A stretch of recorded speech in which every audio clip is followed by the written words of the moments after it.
A royal gate slams shut. King Charles has just barred Harry and Meghan from a 300-year celebration, and the fallout is explosive. In the next few minutes, we'll reveal what triggered this unprecedented rejection, why the Order of the Bath's tricentennial matters far beyond pomp and pageantry, and how this snub could redraw the lines of allegiance inside and outside the palace walls. Was it protocol, personal vendetta, or a deeper power play? Stay with us as we track the furious Sussex response, the hidden counsel advising the king, and the shocking ripple effects poised to shake the monarchy's fragile unity. Before we continue, please hit the like button, subscribe to the channel, and turn on the notification bell for updates. The scent of rain-washed London stone still hung in the air when the courier stepped from a black Jaguar at Buckingham Palace, a cream-colored envelope balanced in his gloved hand like a sliver of dynamite. Dawn light, tarnished pewter, and hesitant, brushed the facade while Big Ben told 6 solemn notes across an otherwise silent forecourt.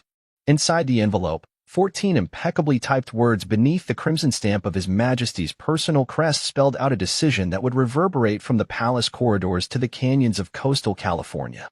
7 hours later and 7,000 miles away in Montecito, a Californian sunrise filtered through eucalyptus leaves and spilled across the veranda of a hilltop estate.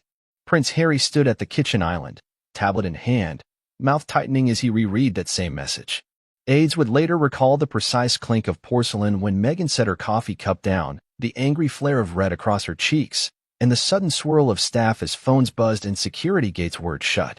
By lunchtime Pacific time, the story, still unconfirmed, was already surging across social media feeds under hashtags that multiplied by the minute.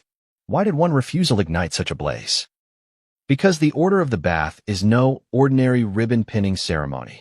Founded in 1725 by George I to reward valor and knit a still fragile dynasty to its military elite, the order fuses medieval pageant and modern statecraft. Knights and dames don scarlet mantles, golden spurs and collars of interlocking roses as they process through Westminster Abbey. Trumpets blare, heralds proclaim. Every flicker of gilt reminds spectators that Britain's power once rode on armored horseback and still, in some ineffable way, flows from the crown. Royal exclusion is not new. Windsor history could double as a manual for the polite sidelining of inconvenient relatives, but this particular snub landed with the force of an artillery round. It came after 6 bruising years, the Sussexes' 2020 decision to step back from official duties, an Oprah interview that leveled charges of racism, a memoir that raked old wounds, and legal skirmishes that spilled into Fleet Street headlines before the ink was dry. Each shock left fissures. Now, with the monarchy's first tricentennial celebration in generations approaching, the king's refusal looked less like protocol and more like open rupture.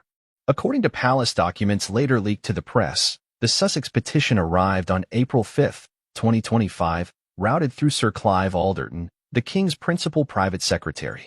The letter, described by staffers as measured and respectful, invoked Harry's decade with the Blues and Royals, Meghan's veterans' patronages, and a sincere wish to stand in solidarity with those whose courage inspired the order's creation. The signature line read simply, "In service, Harry and Meghan." Inside Buckingham Palace, the tone could not have been more different. Courtiers weighed optics against protocol, risk against benefit. Some argued the monarch could project magnanimity by granting a seat in Westminster's choir stalls. Others warned the Abbey might devolve into a media circus. When the discussion circled back for a verdict, Charles reportedly snapped the folder shut and uttered a single sentence, "Not this time." 14 words, exact phrasing still undisclosed, departed for California via encrypted diplomatic channel. Within hours, Los Angeles broadcasters led with "King freezes out son on historic anniversary," while British morning radio praised the palace for upholding tradition. Commentary swung wildly. Was the crown safeguarding sanctity or prosecuting a vendetta? Lost beneath the uproar lurked deeper stakes. This tricentennial is meant to honor living veterans whose bravery seldom reaches front pages. Would their moment be overshadowed by Sussex drama? Would the optics of a royal rejection eclipse the king's attempt to unify the realm? And what does it signal when a modern monarchy cannot seat a prince and his family beneath the vaulted ribs of Westminster for a single afternoon? These are the questions that frame our investigation.